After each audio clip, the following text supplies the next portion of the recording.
शतं प्रब्रवाम शरधा शतमदीना स्याम शरधा शतं भूयश्च शरदः शतात्। ओम शांति शांति शांति। उपस्थित शुद्ध पवित्र आत्माओं, परमपिता परमात्मा ने हमें इस संसार में दुखों और रोगों के लिए नहीं भेजा,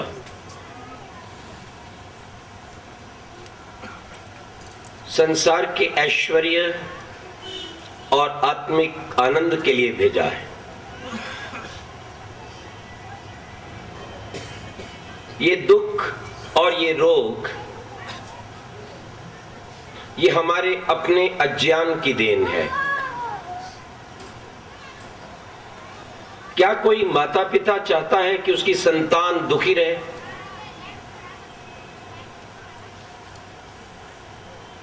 कोई माता पिता ऐसा नहीं चाहता कि उसकी कोई संतान दुखी रहे। यह भी कोई माता पिता नहीं चाहता कि उसकी संतान समय से पूर्व मृत्यु को प्राप्त हो जाए। जब एक साधारण माता पिता ऐसा नहीं चाहते तो पिताओं के भी पिता, माताओं के भी माता, वे परम पिता परमात्मा ये कैसे चाह सकते हैं कि हम दुखी रहें, हम रोगी रहें और अपनी आयु को पूर्ण भोगने से पूर्व ही अकाल मृत्यु के शिकार हो जाएं। इससे ये बात सिद्ध होती है कि यदि हम अपने जीवन में पूर्ण आयु से पूर्व मृत्यु को प्राप्त होते हैं तो ये अपने अज्ञान का परिणाम है, संसार के दूसरे लोगों के अज्ञान का परिणाम है, स्वयं के गलत खान पान का परिणाम है, अपने मित्रों द्वारा प्रदान किए गए गलत खान पान का परिणाम है, अथवा जो मनुष्य का सबसे सूक्ष्म भोजन है वह विचार है। यदि आपका भोजन ठीक है, यदि आपका जल भी ठीक है, यदि दिनचर्या भी ठीक है, परंतु यदि आपके विचार गलत हैं, विचार ढीले हैं, यदि विचारों में शक्ति नहीं, संकल्प की भावना नहीं, आप हमेशा ही हताश, उदास, निराश रहते हैं, गलत सोचते हैं, उल्टा सोचते हैं, पता ही नहीं मैं जीऊंगा या नहीं, आज का दिन भी निकलेगा या नहीं, रोग जाएगा या नहीं। ये हमारे गलत विचार, ये नेगेटिव थिंकिंग हमें रोगों की ओर धकेलती है और मृत्यु का ग्रास बना देती है। ध्यान दीजिए, परम पिता परमात्मा जिसने हमें सुंदर सर्वश्रेष्ठ मानव का तन दिया है, वे वेद में हमें उपदेश करते हैं, तच्चक्षुर्देवितम पुरस्तात् शुक्रमुच्चरत् जीवेम श्रद्धा शतम। हे मानव, तू 100 वर्ष तक जी,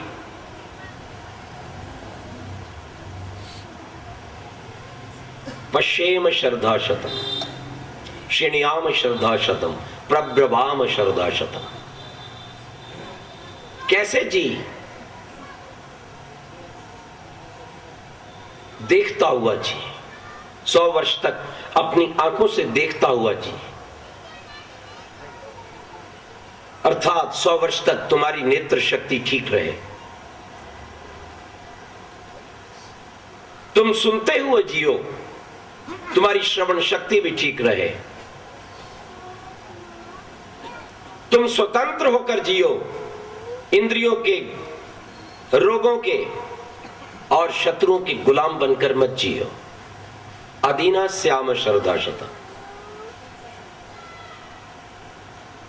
100 वर्ष तक कल्याण करने वाली वेदवाणी का व्याख्यान करते हुए जियो। प्रब्रवाम श्रद्धा शत भूयश्च श्रद्धा शतात, और इसी तरह से जियो और 100 वर्ष से भी अधिक जियो। जितना आनंद शरद की ऋतु में होता है उतना आनंद प्राप्त करते हुए जियो। लेकिन कब जिएगा व्यक्ति, ध्यान रखिएगा, जब उस परमात्मा पर विश्वास करेगा, जब उस परमात्मा को अपने बाहर भीतर समझेगा, जब उस चेतन सर्वव्यापक निराकार शक्ति रूप भगवान की वेद आज्ञाओं के अनुसार चलेगा, तब जिएगा। इसलिए कहा तच्चक्षुर देव हितम, वो हितकारी है आपका। और आपने से मतलब देवों का, देवों का अभिप्राय जो श्रेष्ठ कार्य करते हैं उनका वो हितकारी है। ये बिल्कुल ठीक है, क्योंकि परमात्मा दुष्टों का सुख बढ़ाने वाला नहीं, दुष्टों को बुद्धि देता है, प्रेरणा देता है। पर कोई व्यक्ति दुष्टता करे और परमात्मा से आशीर्वाद पाए, ऐसा नहीं हो सकता। जो लोग दुष्टता करने के पश्चात विभिन्न प्रकार के पूजा पाठ करते हैं और ये भावना रखते हैं कि बस भगवान कल्याण करेगा, वो पूजा गलत है, वो प्रार्थना गलत है, वो भावना गलत है। ये सब भावनाएं, ये तथाकथित पूजाएं नकली ईश्वर के प्रति तो हो सकती हैं, लेकिन चेतन सर्वव्यापक निराकार न्यायकारी ईश्वर के प्रति नहीं हो सकती। न्यायकारी चेतन ईश्वर जानता है हमने क्या कर्म किया, वो वैसा ही फल देगा। न किल विश्वमत्र नाधारो अस्ति नयन मित्री सम्माने थी। स्वयं अथर्ववेद में परमात्मा ये कहते हैं, जो जैसा पकाएगा उसे खाना पड़ेगा। ये नहीं हो सकता कि आप गलत कर्म करें और फल आपको अच्छा मिले। न किल विश्वमत्र, यह भी नहीं होगा कि आपने कोई कर्म बहुत पहले किया है और वो अपने आप वर्षों के व्यतीत हो जाने के पश्चात फल रहित हो जाए, ऐसा नहीं हो सकता। बहुत पहले चाहे किया है, चाहे आज किया है, चाहे 1 मास पहले किया है, फल प्रत्येक कर्म का मिलेगा।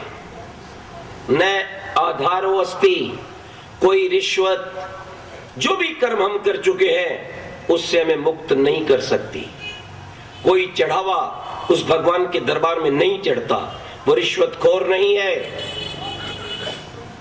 याद रखना, जो माता पिता रिश्वतखोर हो जाते हैं, जो गुरु रिश्वतखोर हो जाते हैं, जिस देश के राजा मंत्री प्रधान राष्ट्रपति रिश्वतखोर हो जाते हैं, उस देश की दुर्गति वैसे ही होती है जैसे सोने की चिड़िया कहलाने वाले भारत की आज हुई है।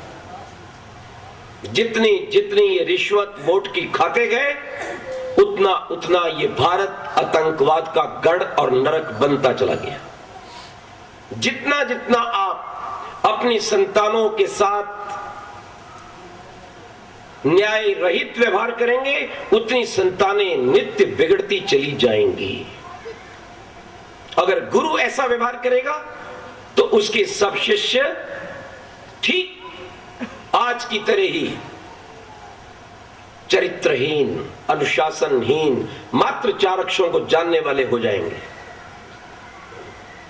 क्योंकि व्यक्ति पैसे का दास बन गया है। इसलिए भगवान बिल्कुल स्पष्ट कहते हैं, मैं अपनी संतानों को बिगाड़ना नहीं चाहता, इसलिए मुझे कोई रिश्वत नहीं चाहिए। तीसरी बात कि रिश्वत नहीं लेता, सिफारिश तो मान लेता होगा। न यन मित्र सम्मानिति, परमात्मा कहता है मेरी न्याय व्यवस्था में किसी योगी की, तपस्वी की, यति की सिफारिश भी नहीं चलती। जो कुछ आपने पकाया है वो आपको खाना ही होगा। ध्यान दीजिए इस बात को। प्रत्येक व्यक्ति को संसार में परमात्मा ने 100 वर्ष तक जीने की ये भावना दी है। 100 वर्ष तक जियो। ये कभी मत सोचो हमारी आयु कम है। अगर कोई मृत्यु का शिकार हो गया तो उसका कुछ और कारण है। परमात्मा ने उसकी आयु कम नहीं की है। ध्यान रखना इस बात। कुछ और कारण हो सकता है। मर्म स्थान पर चोट लग गई है, दुर्घटना हो गई है, खान पान गलत है, विचारना गलत है, कुछ कारण है। उस पर हमें ध्यान देना चाहिए। यह मंत्र प्रत्येक आर्य, प्रत्येक सत्य सनातन वैदिक धर्मी दिन में 2 बार बोलता है, प्रातःकाल और सायंकाल संध्या के समय। भूयस्य श्रद्धा शतात। हे प्रभु, हमारी आयु बड़ी हो जाए, हमारी संतानों की आयु बड़ी हो जाए। प्राचीन काल में हमारी आयु लगभग 400 वर्ष तक की थी। त्रायुष्यम जमदग्नि त्रायुष्यम कश्यपस्य त्रायुष्यम। वेद के इस प्रमाण से यदि व्यक्ति संयम करे, ज्ञानवान बने, खान पान का ध्यान रखे, वेद के अनुसार आयुर्वेदिक मर्यादाओं को जीवन में धारण करे तो 400 वर्ष तक जी सकता है। साधारण आयु प्रत्येक व्यक्ति की कम से कम आयु एस्टिमेटेड एज 100 वर्ष है। ध्यान दीजिएगा, यानी 100 वर्ष एक साधारण गृहस्थ भी जी सकता है। ये गृहस्थ की बात कर रहा हूं जो नियम का पालन करता है। और बहुत से गृहस्थ हैं हमें मिलते हैं 90 वर्ष के, 95 वर्ष के। एक सज्जन 90 वर्ष के हमारे पास आश्रम में आए ऊपर चढ़कर, और वहां से भी आगे हमने उन्हें एक स्थान पर और लेके जाना था। एक गुफा थी, वो वहां तक भी पैदल गए, पहाड़ पर चढ़ाई को चढ़कर गए। कोई थकावट नहीं, कोई श्वास नहीं, कोई दर्द नहीं। ये आपके अपने संयम के ऊपर निर्भर करता है। इसलिए रामायण काल में आयु 400-500 वर्ष थी। माता पिता के समक्ष संतानों की मृत्यु नहीं होती थी। महाभारत में भी आयु लगभग 400 वर्ष की थी। युद्ध के मैदान में कृष्ण अर्जुन आदि की आयु 75-80 वर्ष की थी। ध्यान रखिएगा। भीष्म पितामह की और भी अधिक आयु थी। द्रोणाचार्य की आयु लगभग 250 वर्ष, ऋषि व्यास की लगभग 300 वर्ष। 4-4 पीढ़ी युद्ध भूमि में लड़ रही थी। जब तक हम प्रभु प्रदत्त वेद ज्ञान के अनुसार अपने जीवन को चलाते रहे, खान पान की विचारने की मर्यादाओं को संभाल कर आचरण करते रहे, तब तक हमारी आयु लंबी रही। कैंसर जैसे रोग हमारे देश में नहीं थे, डिप्रेशन नहीं था। ध्यान रखिए, हार्ट फेल के रोग यहां प्राय नहीं होते थे। कारण हम अपने नियमों पर चलते थे। एक सरल उदाहरण लीजिए, आज भी पशु पक्षी अपनी पूर्ण आयु भोग कर मरते हैं। एक कुत्ता पूर्ण आयु भोगता है, गधा पूर्ण आयु भोगता है, बकरी, सांप, कछुआ सब पूर्ण आयु भोगते हैं। क्यों? इसलिए कि वो प्रभु ने जो उनको नियम दिया है उसी के अनुसार खाते हैं, पीते हैं, प्रातः काल उठते हैं, समय पर सोते हैं और संयम पूर्वक नियम से ऋतुगामी होकर संतान पैदा करते हैं। मानव कहलाने में तो सर्वश्रेष्ठ प्राणी है, लेकिन इससे अधिक निकृष्ट और कोई नहीं है। क्यों? ये जिस भगवान के द्वारा सुख चाहता है, शांति चाहता है, गिड़गिड़ाता है, प्रार्थना करता है, आनंद चाहता है, उसकी आज्ञाओं का पालन करना नहीं चाहता। उसके द्वारा दिए गए इस पावन मंदिर को, इस मोक्ष रूप तक पहुंचाने वाले रथ को, इस सुंदर अयोध्यापुरी को ये नियम से चलाना नहीं चाहता। गिड़गिड़ाता जरूर है भगवान से, ये भी दे दो, वो भी दे दो, लेकिन एक दिया हुआ ये शरीर ही इससे नहीं संभलता। विचार कीजिए, जो कुछ भगवान ने दिया है उसे हम ना संभालें, उसे बिगाड़ें और कुछ मांगें। जो कुछ पिता ने पुत्र को दे दिया, एक मोटरसाइकिल लेकर दे दिया, मान लो ये मोटरसाइकिल तो रोज कहीं ना कहीं टकरा के आ रहा है, कभी आप गिरता है, कभी दूसरे को गिराता है, और फिर आके कहता है पिताजी ऐसा करो अब एक मारुति और ले दो। वो महामूर्ख पिता होगा जो मोटरसाइकिल ना संभाल पाने वाले को कार दे देगा। वो ये कहेगा ये मोटरसाइकिल इधर लाओ, तुम इसके योग्य नहीं हो, साइकिल पे जाया करो। पहले साइकिल को ठीक चलाना सीखो, रोज एक एक्सीडेंट करके आ जाते हो। विचार कीजिए, जिस भगवान से आप बहुत कुछ मांगते हैं वो भगवान तो अंग संग है, दूर नहीं है। वो सब कुछ जानता है, बाहर भीतर की जानता है। दुनिया से थोड़ी देर के लिए आप झूठ बोलकर छिप सकते हैं, अपने मन की बात छिपा सकते हैं, लेकिन भगवान से कहां छिपाएंगे? वो तो भीतर ही बैठा है। आप नहीं भी बोलते तो जान लेता है कि क्या विचार कर रहा है। तो भगवान देखता है, यदि ये अपना शरीर नहीं संभाल पा रहा तो और इसको मैं क्या दूं?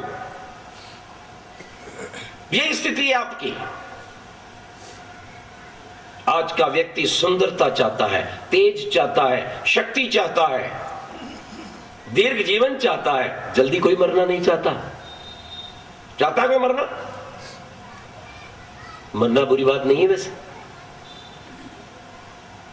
यदि किसी शुभ कार्य के लिए मरने का अवसर मिले तो तैयार रहना चाहिए। क्यों?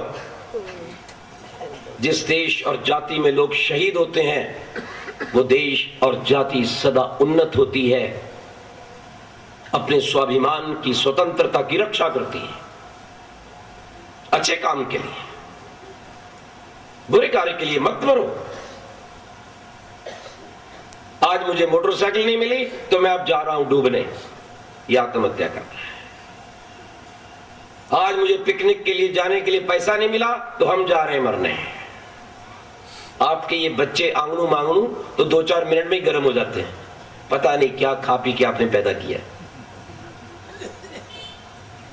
हाँ, सबसे बड़ी घुट्टी तो आजकल मां के द्वारा चाय मिलती है, और वो चाय सबसे गंदी वस्तु है जो मन को विकृत कर देती है, कमजोर कर देती है विचारों को।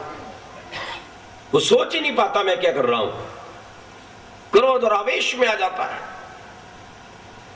तो मां जैसे विचार बनाकर, जैसा खान पान रखकर, जैसे दृश्य देखकर संतान पैदा करती है, वैसा ही बच्चे का विचार होता है।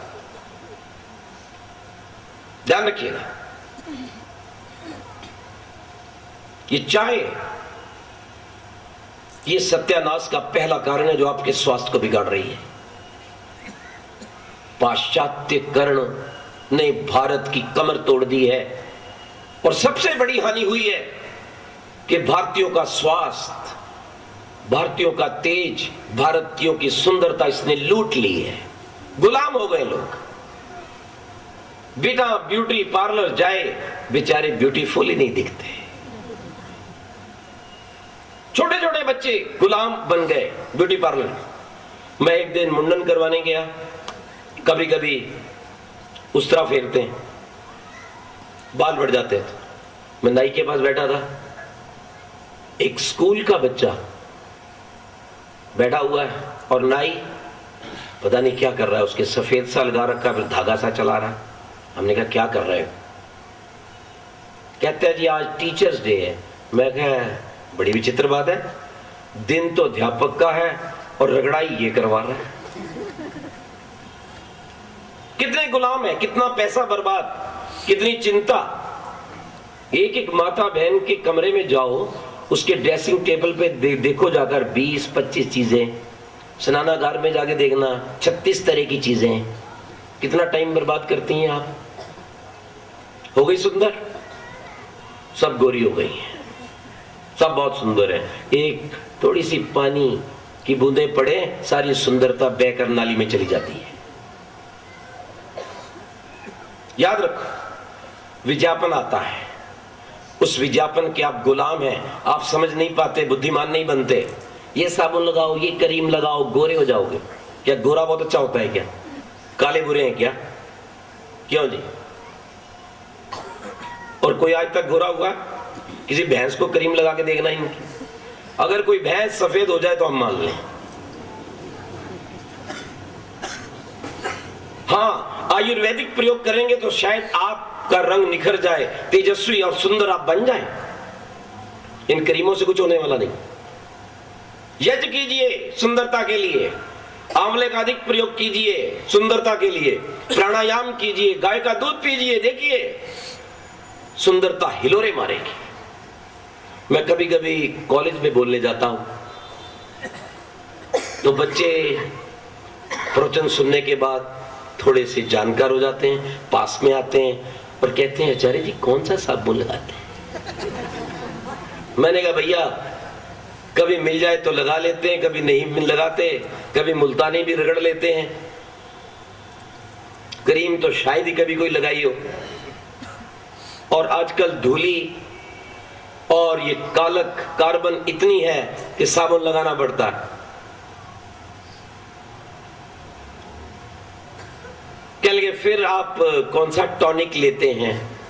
मैंने कहा ब्रह्म टॉनिक। तुम भी लिया करो, उस भगवान का नाम लिया करो, प्राणायाम किया करो, ध्यान में बैठा करो। इस संसार में सबसे सुंदर भगवान है, भर्गा तेजस स्वरूप। जो उसके पास बैठेगा उसमें तेज आएगा। क्या लगे हम तेजस्वी कैसे बने? मैंने कहा तेज खाना छोड़ दो, तेजस्वी बन जाओगे। जितनी तेज चीजें आप खाते हैं उतना आपका तेज नष्ट हो जाता है, आप काले और सूखे और धुंधले हो जाते हो। तेज मिर्चें, लाल हलाहल, आंख से, नाक से, कान से भी जलन हो रही है, खाई जा रही है, खाई जा रही है। इसको तो लाली नहीं आई, याद रखना जरूर, लेकिन जीवन जरूर बर्बाद हो गया, पाइल्स अवश्य हो गई। जो थोड़ी बहुत लाली आनी थी वो भी रक्तस्राव के कारण चली गई।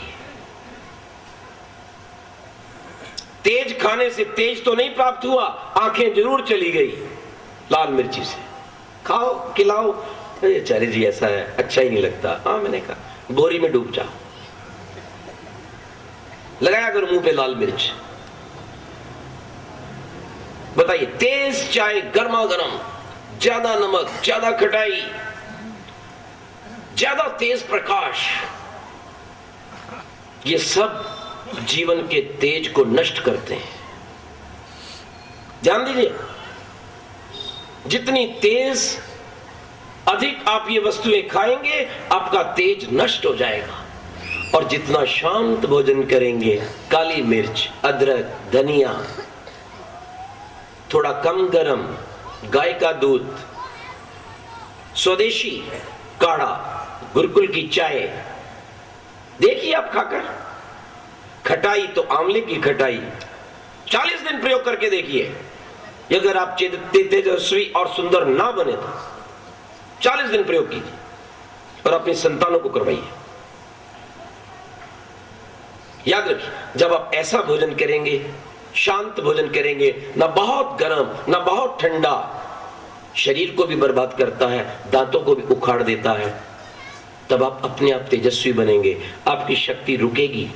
वो तेज खाने से शरीर पर तेज नहीं आता, अपितु शरीर का तेज बहकर गंदी नाली में चला जाता है। ब्रह्मचर्य की हत्या हो जाती है, रजवीर्य नष्ट हो जाता है, और इसलिए आज के युवक और युवतियां नपुंसक बनते जा रहे हैं इसी तेज के कारण। और जब किसी को संतान नहीं होती तो हम सबसे पहले यही कार्य करते हैं, उसकी ये सब तेज चीजें बंद कर देते हैं और ये शांत चीजें उसको देना शुरू करते हैं, स्वतः ही संतान हो जाती है। ध्यान देना इस बात को। इसलिए तेजस्वी बनने के लिए आज से तेज चीजों को खाना बंद करो। चाय बिल्कुल बंद कर दो, और दूध और देसी चाय, काढ़ा, अदरक, तुलसी उबाल कर पियो तो बहुत अच्छा है, लेकिन वो भी इतना कि आपके हाथ का ये जो उल्टा भाग है, अगर इसके ऊपर आप डालें तो वो सहन कर ले। जो कुछ आप खा रहे हैं, पी रहे हैं, आप दूध पी रहे हैं, उस दूध के गिलास को जरा यहां लगा के देखो कैसा लग रहा है। और अगर ये त्वचा सहन नहीं कर रही तो यहां कैसे डाल रहे हैं आप? अंदर तो और भी कोमल त्वचा है। फिर उसका परिणाम क्या निकलेगा? एसिडिटी। पहले गैस, फिर एसिडिटी, फिर अल्सर, और फिर अंदर से आंतें फटेंगी और मुंह से खून बाहर आएगा, और फिर शायद ही उसका इलाज हो पाए। ऐसा भयंकर रोग है, और ये सब गलत खान पान का परिणाम। आपको अचार ही लेना है, ठीक है, कभी कभार नींबू का अचार ले लीजिए, कोई बात नहीं है, अच्छी चीज है। शांत चीजें लीजिए, अभ्यस्त मत बनिए। अभ्यस्त बनिए दूध के, रोटी के, दाल सब्जी के, इनके अभ्यस्त बनिए। और दालें भी, अगर आप स्वस्थ रहना चाहते तो ध्यान से सुने, 50 वर्ष के ऊपर के लोग जितने अधिक दालें खाएंगे उतनी जल्दी वायु और गठिया के शिकार हो जाएंगे। मैंने कुछ माताओं को सावधान किया जिनके यहाँ मेरा आना जाना है। मैं देखा कटोरी भर के दाल खा रही है। मैं कहा माता जी पकड़ी जाओगी, और सीधी घुटने में जाके बैठ जाएगी और तुम रोओगी। जब मैं 1 वर्ष के बाद गया तो बेचारी ने घुटना पकड़ा हुआ। बोले आप ठीक कहते थे। एक चीज की अवस्था है, बड़ी अवस्था में दूध का सेवन, फल का सेवन अधिक कीजिए। 40 वर्ष तक दाल खा लीजिए, घी भी प्रयोग कर लीजिए, लेकिन 50 के बाद फिर घी भी कम कर दीजिए और पुरुषार्थ कीजिए, काम कीजिए। यहां होता क्या है, खाते सब कुछ रहते हैं, काम करते ही नहीं। और कई घरों में मैं जाता हूं तो मैं क्या देखता हूं, काम करने वाली आती हैं। एक घर में मैं गया तो मुझे नहीं मालूम था ये काम करने वाली है। मैंने कहा माता जी ये कौन, आपकी बहन जी है? बोले बहन नहीं है, मेरे यहां माई है, काम करती है। और माता जी बेचारी बीमार, माता जी के चेहरे पर झुर्रियां आ गई हैं, शरीर में शक्ति नहीं है, और काम करने वाली हड्डी कट्टी है, चेहरा चमक रहा है, और लोग अच्छे कपड़े पहनते हैं। अगर काम करने वाले लोग अच्छे कपड़े पहने तो बुरा मत मानिए, ये बहुत बड़ा पाप है। हर व्यक्ति को सोचिए कि वो ऊपर की ओर उठे। अगर आपके काम करने वाले, आपके विद्वान, आपके पुरोहित सुंदर दिखाई दे रहे हैं, उनके पास गाड़ी है, अच्छा घर है, तो अच्छी बात है कि बुरी बताओ। अगर आप वैदिक धर्म की जय करते हो तो अपने सहयोगियों को बुरा और निम्न कैसे मानते हो? मुझे कोई विद्वान, कोई पुरोहित, कोई काम करने वाला जो मिलता है, और मैं जब देखता हूं उसको कम दक्षिणा मिल रही है, या उसका कमरा ठीक नहीं है, उसका वस्त्र ठीक नहीं है, बिस्तर ठीक नहीं, तो मुझे बहुत दुख होता है। अरे वैदिक धर्म के साथ, सच्चिदानंद ईश्वर के साथ, यज्ञ के साथ जुड़ने वाला व्यक्ति ऐसा क्यों? वो तो दुनिया में सबसे श्रेष्ठ होना चाहिए कि नहीं? तो आज तुम्हारे घर पर काम करने वाली स्वस्थ हैं, सुंदर हैं, और आप बीमारियों के शिकार हो क्योंकि आप काम नहीं करती, वो काम करती। और जब व्यक्ति कार्य करता है तो पसीना निकलता है, जब पसीना निकलता है तो शरीर का रोग निकलता है। एक देश ऐसा है, मुझे भी उसका नाम ध्यान नहीं है, वहां जब लोग परस्पर मिलते हैं ना तो नमस्ते नहीं करते, हाथ मिलाकर कहते हैं क्यों, आपको आया? वो कहते आया। वो उसको कहता है आपको आया? बोले आया। आप कहेंगे क्या आया? पसीना। क्या आज आपको पसीना आया? वो कहता है हाँ जी मुझे पसीना आया। बोले आपको आया? हाँ हमें भी बहुत पसीना आया। मतलब पुरुषार्थ किया है, पसीना आया है, इसलिए रोग का तो प्रश्न नहीं, सारा रोग पसीने से बाहर निकल गया है, रोम रोम खुल गया है, शरीर का तेज बढ़ा है। तो वहां कब्ज का क्या काम, वहां अनिद्रा का क्या काम, वह बदहजमी का क्या काम? जिसने दिन में पुरुषार्थ किया है, काम किया है, सेवा की है, जो सोया नहीं है। ध्यान रखना, आयुर्वेद के अनुसार केवल ग्रीष्म ऋतु सोने के लिए है, और वो भी कैलेंडर देखकर नहीं, एक आध घंटा विश्राम कर लो। उसको छोड़कर यदि अन्य ऋतुओं में आप दिन में सोते हैं तो दुनिया की कोई ताकत आपको रोगी होने से बचा नहीं सकती। मानव का शरीर ऋतु से जुड़ा हुआ है, मानव का शरीर इस दिनचर्या से जुड़ा है, मानव का शरीर सूर्य से जुड़ा हुआ है। सूर्य चक्र के अनुसार इस शरीर में परिवर्तन होते हैं। याद रखिए, अगर सूर्य के उदय होने से पूर्व आप उठ जाते हैं तो समझो सूर्य का तेज आ जाता है, और यदि आप सोए रहते हैं तो सूर्य आपका तेज हर लेता है। ये तो वेद का वचन है, ध्यान रखिएगा। प्राणायाम कीजिए, उठकर उषापान कीजिए, स्नान कीजिए, ध्यान कीजिए, यज्ञ कीजिए। 8 बजे तक प्रातःराश कीजिए। प्रातःराश को आप कहते हैं नाश्ता, और नाश्ता को मैं कहता हूं नाश्ता। नाश्ता क्या कह रहा है? हल्का दूध ले लीजिए। अगर दूध आपको वायु करता है तो भाई उसमें थोड़ी सौंठ डाल लीजिए। ऋषिदांत को कहते हैं दूध तो पीना ही सौंठ डाल के चाहिए। ये बुद्धि को बढ़ाता है, वायु को हटाता है। याद रखना, ओज और तेज पैदा करता है। और संसार में सबसे श्रेष्ठ दूध गाय का है, जिसमें 4 ऐसे गुण हैं जो धरती के अन्य किसी पशु के दूध में नहीं है।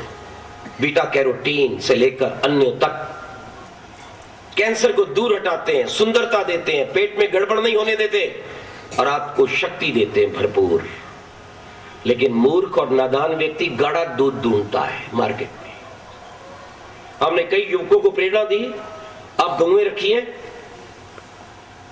उन्होंने गौएं रखने का प्रयास किया, 8-10 गौएं लाए। हमने प्रेरणा दी, आप गाय का दूध लीजिए। शुरू में लेना शुरू किया। 2 वर्ष के बाद जब हम गए, उस व्यक्ति ने कहा मैंने सारी गाय बेच दी। मैंने कहा क्यों? कहते लोग कहते हैं गाय के दूध से चाय नहीं बनती। मैं कहा डूब मरो तुम भैंस के दूध में। चाय मौत की चाय नहीं, चाय गौ हत्या का भी कारण है। और फिर नादान व्यक्ति गाय का दूध लेने जाता है तो क्या पूछता है, क्या भाव है? भैंस वाले का 20 रुपए देगा तो गाय वाले का चाहेगा 10-15 में मिल जाए। है ना महामूर्ख? जो बढ़िया वस्तु के लिए, स्वर्ण युक्त वस्तु के लिए, जीवन देने वाली वस्तु के लिए, आयु बढ़ाने वाली वस्तु के लिए कम पैसे दे, बोलिए अन्यायी अत्याचारी मूर्ख है या नहीं वो? इस कारण आपके यहां गाय नहीं रही। आप ये बोलिए, अब गाय रखते हैं, स्वदेशी गाय रखते हैं, अपनी भारतीय गाय रखते हैं, आप खुला तो नहीं छोड़ते धक्के खाने के लिए, कचरा खाने के लिए। अगर भैंस का दूध आपको 20 रुपए मिल रहा है तो आप कहो हम 25 देंगे भाई साहब, 21-22 देंगे, और गाय लाइए, गाय का दूध हमें दीजिए। दूध ही नहीं है, अमृत है। ध्यान रखना, सेवन कीजिए इसका। हमारे साथ एक दार्जिलिंग के युवक थे, रहते हैं। जब तक सातराम ने यह प्रयास किया इसकी बुद्धि का विकास हो, गाय का दूध देते रहे। किसी स्थान पर वो रुक गया आश्रम में, और आश्रम में गाय थी। मैंने कहा गाय का दूध पीना। मैं जब वहां पर 2-4 मास के पश्चात पहुंचा तो मैंने उसको कहा, चित्र कुमार उसका नाम था। मैं कहा क्यों चित्र कुमार जी, कुछ परिवर्तन नहीं आ रहा तुम्हारे में, वहीं के वहीं खड़े हो, दूध नहीं पीते हो? बोले पीता हूं जी, भैंस का पीता हूं। मैंने कहा भैंस का? अरे आश्रम में रहकर अंदर गाय बंधी है। कहता नहीं जी, पतला होता है ना, मैं भैंस का गाढ़ा पीता हूं। मैं कहा महामूर्ख, बुद्धि मोटी हो जाएगी, सींग में सींग फंसा लेगा। ये भैंस का दूध केवल हिंदुस्तान पाकिस्तान के आसपास के मूर्ख लोग पीते हैं, नहीं तो दुनिया में केवल गाय का दूध पिया जाता है। मनु महाराज कहते हैं दूध पीने योग्य गाय का है, भैंस का दूध तो केवल आपत धर्म में है, कोई ना मिले तो पी लो। ध्यान रखिए इस बात को। इसलिए गाय का दूध पीजिए, प्रातःकाल 8 बजे हल्का सा नाश्ता ले लीजिए।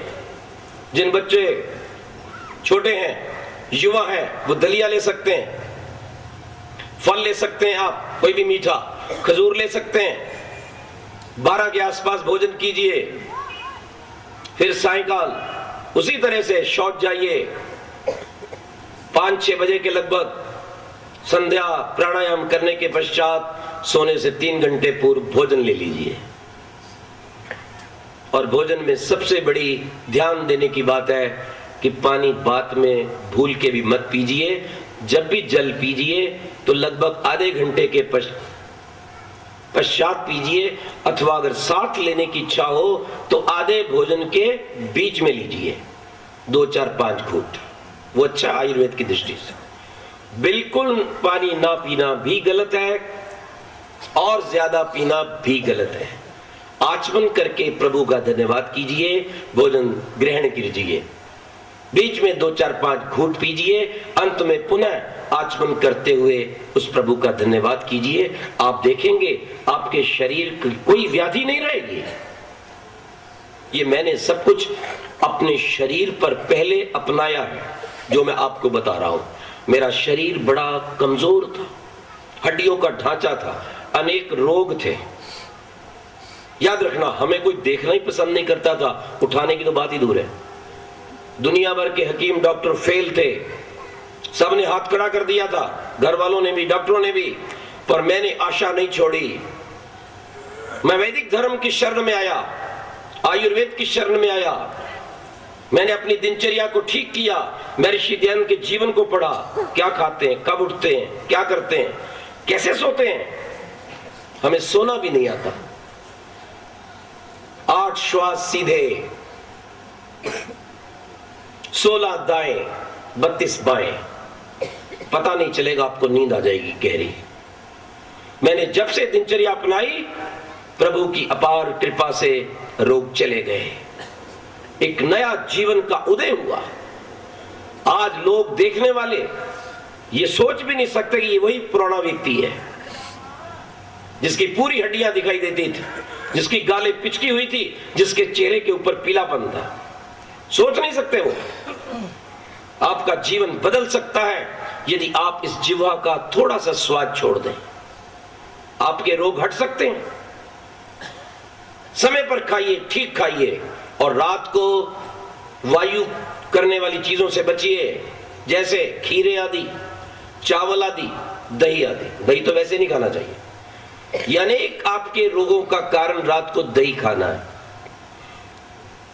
ये सब पाश्चात्यकरण जब हुआ, गलत खाना पीना, बार बार खाना पीना, बार बार चाय पीना, देर से सोना, खाते ही सो गया, उसको उचित अवकाश नहीं मिला पचने का, वो सारा जाकर पेट में, छाती पर बैठ गया। और मैं दावे से कह सकता हूं, देर से खाकर सोने वाला व्यक्ति जीवन में कभी स्वस्थ नहीं रह सकता और कभी हृदय रोग, मस्तिष्क रोग और पेट रोग से बच नहीं सकता। दावा है मेरा। कोई दिखाओ मुझे व्यक्ति। और ठीक खाने वाला रोगी हो नहीं सकता। कितना धन आपका जाता है बीमारियों में, डॉक्टरों के पास कितना धन आपका जाता है। इसलिए थोड़ा सा अवकाश निकालिए। प्रातःकाल या तो व्यायाम कीजिए, प्रातःकाल समय नहीं तो सायंकाल कीजिए। एक समय निश्चित कर लीजिए और एक व्रत ले लीजिए, हम बिना व्यायाम किए भोजन नहीं करेंगे। प्राणायाम कीजिए, वो नहीं आता तो केवल गहरे श्वास लेकर ओम का उच्चारण कीजिए। याद रखिए, हमारे आर्यों की इतनी लंबी आयु, इतने सुंदर शरीर, इतने ऊंचे कद इसी सात्विक भोजन से थे।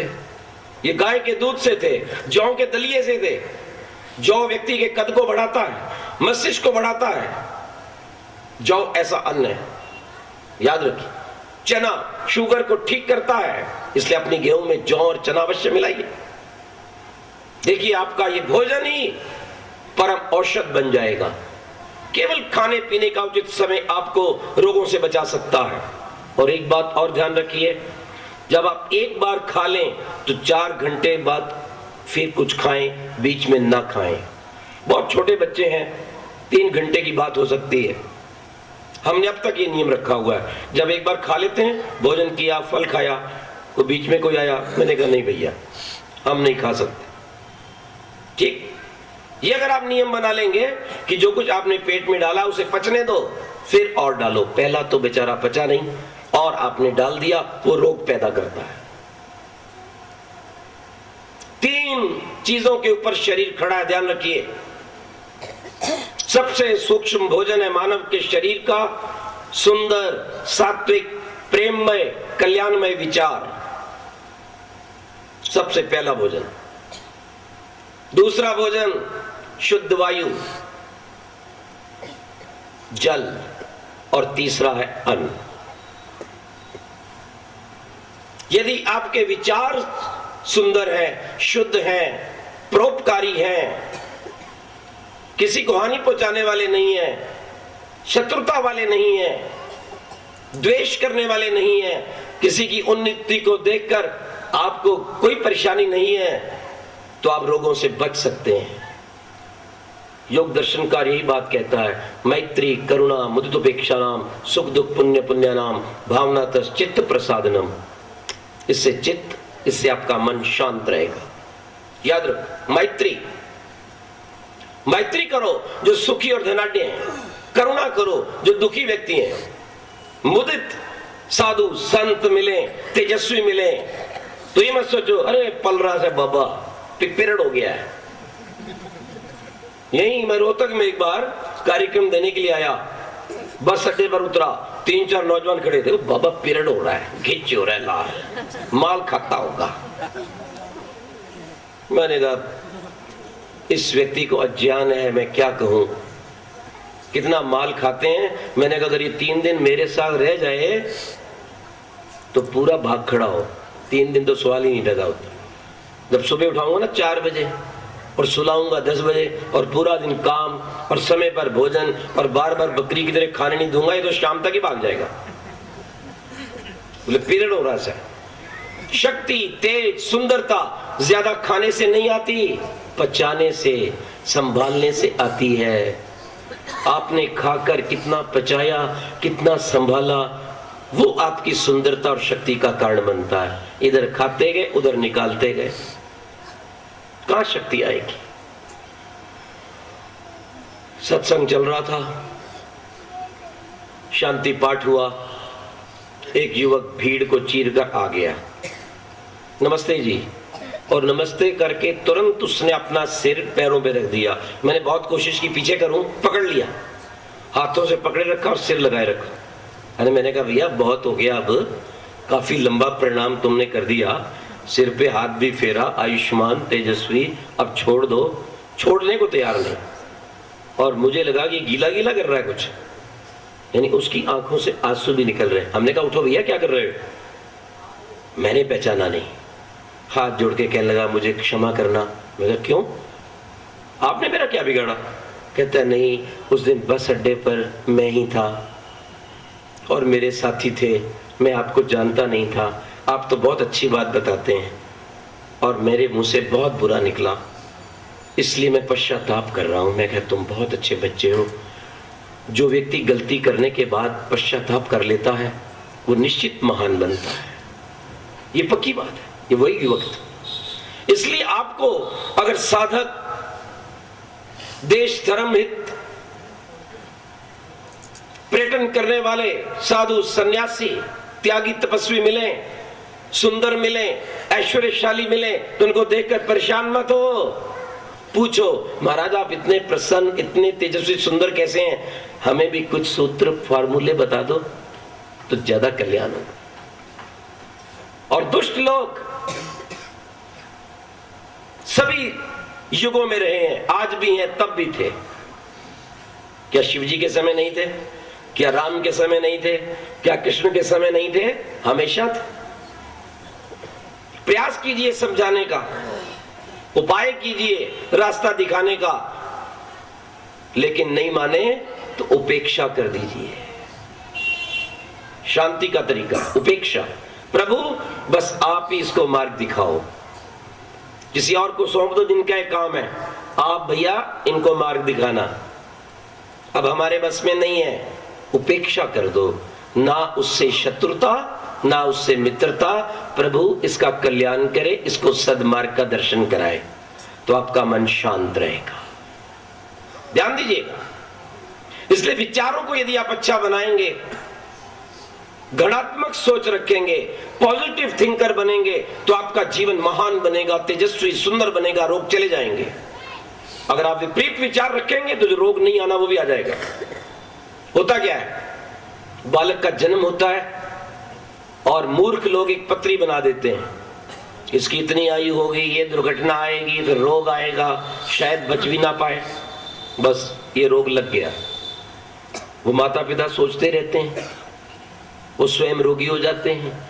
अगर कोई बालक समझदार पड़े तो वो भी रोगी हो जाता है। विचार गलत हो गए। तन्मे मनो शिव संकल्पमस्तु। सत्य सनातन वैदिक धर्मी ऋषियों की संतानें प्रतिदिन रात्रि को सोने से पहले ये मंत्र बोलती हैं, हे प्रभु मेरे विचार सुंदर हों, शुभ संकल्प वाले हों, अपने और राष्ट्र और धर्म का निर्माण करने वाले हों। कभी मत सोचिए मैं उठ नहीं सकता, मैं बलवान नहीं बन सकता, मैं महान नहीं बन सकता, मेरा ये कार्य सिद्ध नहीं हो सकता। हमेशा सोचिए मैं कर सकता हूं।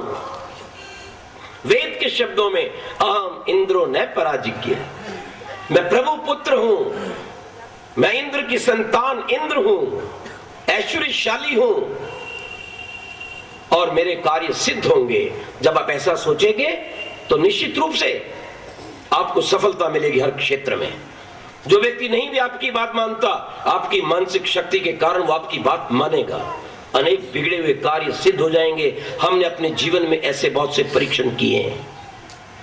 और आप सोचेंगे मैं मर रहा हूं, मैं रोगी हो रहा हूं, मुझे जीना ही नहीं है, मेरा काम होगा ही नहीं, तो नहीं भी मौत आई तो आ जाएगी 2-4 दिन में।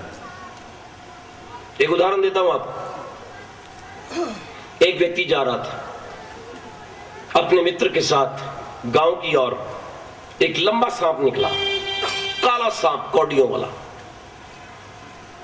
इसने कहा सांप, डरा और पीछे हटा और वहीं रुक गया। कहने लगा चलो चलो, निकल गया, अब क्यों खड़े हो? कहने भाई बहुत खतरनाक सांप था। कितना बड़ा था, कितना लंबा था, काट ले तो व्यक्ति बचे नहीं। कहने लगा तेरे को तो नहीं काटा ना, वो तो निकल गया ना, तुम्हें तो कुछ नहीं हुआ, चलो सही। बोले नहीं बहुत ही खतरनाक था, अगर काट लेता तो मैं बिल्कुल ही मर जाता। अरे अच्छा व्यक्ति है तू, तुझे काटा नहीं, तुझे छुआ नहीं, तुझे कुछ हुआ ही नहीं, चलना आगे। अरे भाई साहब आप तो ऐसे मजाक कर रहे हो, इतना खतरनाक सांप था। उसने कहा तू महामूर्ख है। उसने कहा तुम्हें पता है आज से 6 मास पहले हम तुम्हारे गांव गए थे। कहते हाँ। वो तुम्हारा पुराना घर है? बोले हाँ। तुमने बाहर का किवाड़ खोला हवेली का? बोले हाँ। और अंदर तुम चढ़े, जब घुसे तो अंदर तुमने अंदर के कमरों की चाबी निकालने का प्रयास किया था एक आले में से? बोले हाँ। फिर तुमने निकाली नहीं थी?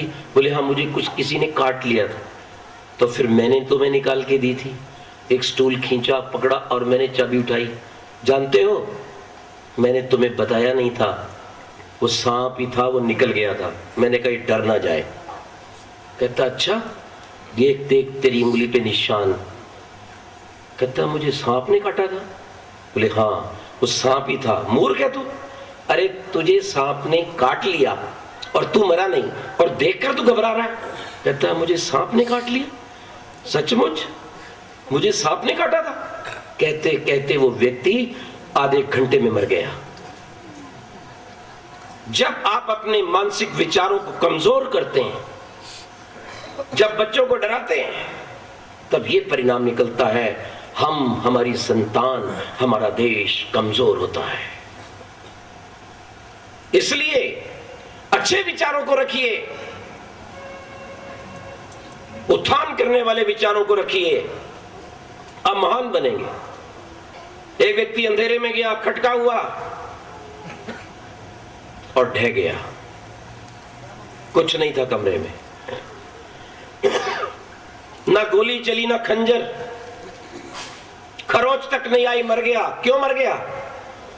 डॉक्टरों ने परीक्षण करके बताया कि डर के मारे मर गया। परिवार वालों ने कहा ये भूतों में बड़ा विश्वास करता था, तो उसने सोचा कि भूत ने पकड़ लिया। कुछ भी नहीं था, एक चूहा था, उसने छलांग मारी और उसके पैर पर आ गया। इसने सोचा कि भूत ने मेरा पैर पकड़ लिया जो चारपाई के नीचे बैठा है। और विचार कीजिए, यदि डर के कारण व्यक्ति मर जाता है तो मानसिक उदित श्रेष्ठ भावनाओं के कारण मृत्यु के मुंह से निकल भी जाता है। फांसी की सजा हुई नहीं, केवल सुनाई गई थी। 7-8 दिन के अंदर बाल सफेद हो गए, व्यक्ति चक्कर काटने लग गया, शरीर कमजोर हो गया, केवल डर के मारे।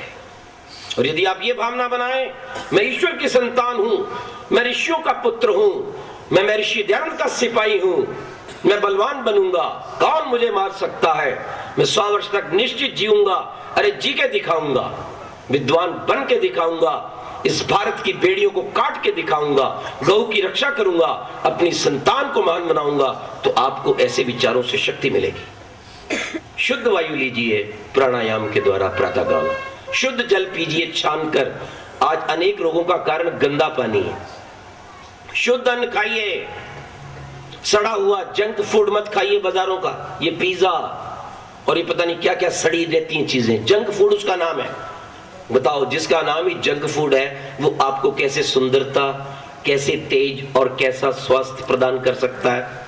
और ये कैंपा, ये लिम्का, ये डिब्बे बंद ज्यादातर सड़ी हुई चीजें, कितने उसमें केमिकल मिले होते हैं, और ये केमिकल ही आज कैंसर का कारण बन रहे हैं। छोड़ दीजिए इनको, उसके स्थान पर शुद्ध नींबू पानी लीजिए, फल का रस लीजिए, छाछ पीजिए, दूध का कप लीजिए, नहीं तो उसमें उबाल लीजिए, तुलसी जो भी आए दीजिए।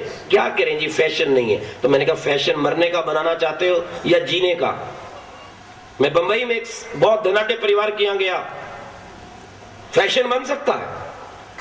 उसने अपनी बैठक में कोई कुर्सी कोई सोफा नहीं रखा हुआ था, सुंदर कालीन बिछा हुआ और तकिए रखे हुए थे। कहता आइए बैठिए, हम बैठ गए। थोड़ी देर बाद क्या आया हमारे लिए, वो पपीता लेकर आया, फिर उसके बाद जीरा आदि डालकर छाछ लेके आया, कि वो आर्य का मिल्क होता है, आर्य मिल्क, आर्य मिल्क। वह गौशाला भी उनके कंपनी है, मतलब आर्य कंपनी है वहां। मैंने कहा देखो, लोग कहते हैं चलता नहीं, चल रहा है कि नहीं, बोलिए। अपने विचारों को मिलाइए, ना गंदगी परोसिए, ना गंदगी खाइए। जो बच्चों को बनाना है तो अपने घर पर बना के खिलाइए। अगर आपका खान पान ठीक होगा, विचार ठीक होगा, आपकी वायु शुद्ध होगी, तो आप संसार में निश्चित रूप से दीर्घजीवी हो सकेंगे। मेरी ईश्वर से प्रार्थना है आप सब सुंदर बने, तेजस्वी बने, दीर्घ आयु युक्त बने और अपनी दिनचर्या को ठीक करें। प्रातः का टंकी ना भरें, नाश्ता ही करें। 12 बजे का भोजन अच्छा करें, फिर सायंकाल का थोड़ा कम करें। और बच्चों को, जो 16 वर्ष के लगभग के बच्चे हैं, उनको रात्रि को दूध ना दें, उनको दिन में दूध दें 4-5 बजे के लगभग। वो अच्छा रहेगा, उनके मन को भी अच्छा रखेगा। और दिन में अच्छे चित्रों को देखिए, अच्छे विचारों को रखिए, बलवान पुरुषों को रखिए, उनकी जीवनियां पढ़िए, अच्छे भजन सुनिए, सोते समय अपने बच्चों को अच्छी अच्छी कथा सुनाइए। देखो कैसे जीवन नहीं बनता। निश्चित भारत बनेगा, भारत का हर बालक बनेगा, युवा बनेगा, गृहस्थ बनेगा, और फिर से भारत सोने की चिड़िया और विश्व का गुरु बनेगा। लेकिन आपने बनाना है। तो आज आप संकल्प करके जाएंगे कि मेरे यहां से बुरी चली जाएंगी, अच्छी चीजें आएंगी। और जब आपका भोजन सात्विक होगा ना, जैसे आप फल खाएंगे, दूध पिएंगे, समय पर खाएंगे, फिर देखना आपका मन कितना शांत होता है और आपको प्रभु में आनंद आएगा। यहां तक तो कचरा भरा रहता है, तो अब ध्यान कहां लगे आपका? समय पर उचित खाइए, प्रभु का ध्यान कीजिए। और प्रभु का ध्यान भी स्वास्थ्य को बनाता है। उठाइए योग दर्शन, उसके ऊपर व्यास भाष्य है, वहां क्या लिखा है? व्याधि सत्यान संशय। ओम का जप केवल आत्मा को आनंदित नहीं करता, अपितु शरीर को स्वस्थ रखता है, मन की उलझनों को मिटाता है, संशय को मिटाता है। ओम का जप अगर श्रद्धा पूर्वक, जैसे मैंने आपको कहा था, आप वैसा ही जप करेंगे तो इन्हीं नियमों पर चलकर मेरे देश के प्राचीन ऋषि लोग, मेरे देश के प्राचीन युवा लोग अपने जीवन को महान बना गए और निर्भीकता से समाज, देश, धर्म की सेवा करते हुए इतिहास में स्वर्णिम अक्षरों में अपने नाम को लिखवा गए। हम अगर इस देश में पैदा हुए हैं तो हम भी अपने जीवन को बलवान बनाकर, पवित्र बनाकर, निरोगी बनाकर समाज सेवा के द्वारा ईश्वर के आशीर्वाद को भी प्राप्त करें और समाज की वाहवाह को भी प्राप्त करें। यही आर्यों की विधि है। प्रभु आपको बल, बुद्धि, शक्ति दे। हमने विभिन्न विषयों पर पुस्तक लिखी है, पूरी दिनचर्या पर ही पुस्तक लिखी है। आपका भोजन, खान पान आदि कैसा हो, मानव का शरीर सूक्ष्म रूप से वैसे आयुर्वेद के अनुसार वात, पित्त, कफ पे खड़ा है। याद रखना, वो ठीक रहते हैं तो आप निरोगी रहते हैं, उन तीनों में कुछ गड़बड़ होती है तो आपको रोग पकड़ लेते हैं। रात्रि को जागने से वायु बढ़ती है, ध्यान रखना। दिन में सोने से पित्त कुपित हो जाता है और प्रातः काल ना उठने से, सोते रहने से कफ बढ़ता है। कफ, मोटापा, बलगम, ये दिन में सोने से पित्त, त्वचा रोग और खराब खून और रक्त की बीमारियां। रात्रि को समय पर ना सोने से 10 बजे के आसपास वायु के रोग, मानसिक रोग, गठिया, ये सब बीमारियां, पेट में गैस। यदि आप समय पर अपनी दिनचर्या का पालन करेंगे, सूर्य के अनुसार चलेंगे, आपको रोग नहीं आएगा। जैसे जैसे सूर्य ढलता है वैसे वैसे पाचन तंत्र भी बंद होता है और उसकी शक्ति भी कम होती है। इसलिए जितना जल्दी सायंकाल भोजन करेंगे उतना आप स्वस्थ रहेंगे। ये वैदिक विधि, ये ऋषियों की विधि, ये प्रभु प्रदत्त उन वेद मंत्रों द्वारा बताई गई विधि है। कोई भी व्यक्ति चलेगा, मैं दावे से कह सकता हूं उसको कोई रोग नहीं रहेगा। मैं अभी आपको औषधियां नहीं बता रहा क्योंकि समय का अभाव है, फिर आगे कभी हम आपको बताएंगे। बिल्कुल ठीक, अगर आप भोजन ही ठीक ले ले, मैं कहता हूं अदरक, काली मिर्च का सेवन करें तो इसी से आप उन्नत हो सकते हैं। प्रातःकाल जिनको बहुत वायु का विकार है, अगर 1-2 तुरी लहसुन की छीलकर पानी से और 1 चम्मच शहद से निगल जाएंगे तो निश्चित रूप से 101% कमर का दर्द ठीक हो जाएगा। अश्वगंध और थोड़ी सौंठ मिलाकर अगर और मिश्री मिलाकर अगर आपको शुगर नहीं है तो, और आप 1 चम्मच सुबह शाम दूध से लेंगे, वायु, घुटनों की दर्दें वगैरह काफी ठीक हो जाएंगी। ये पक्की बात। आंवला खाने वाले को बल की प्राप्ति होगी, रक्त की कमी दूर हो जाएगी। 40 दिन के बाद उसके चेहरे पर निश्चित लालिमा आ जाएगी। अर्जुन वृक्ष की चाय पीजिए, हृदय के रोग आपको नहीं रहेंगे। आपका पेट खराब है, पेट साफ नहीं है, गठिया सता रहा है, सोते समय 1 चम्मच अरंडी का तेल दूध से लीजिए, एक चमत्कार हो जाएगा। चमत्कार कहता हूं मैं। इस बात को लोग नहीं समझते हैं, अरंडी के तेल की कितनी ताकत है। आज तो वैसे ही लोग उखाड़ के फेंक देते हैं, लेकिन गुजरात में एरंड की खेती होती है।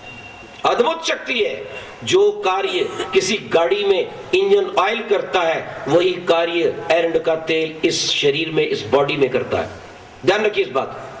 इसलिए स्वस्थ रहिए, सुंदर रहिए, सात्विक भोजन कीजिए, आयुर्वेदिक रहिए, आयुर्वेदिक वस्तुओं का प्रयोग कीजिए, आयुर्वेदिक मंजन खाइए। और अंडा, मांस acidity, DDT, cholesterol, heart trouble, skin disease को पैदा करता है।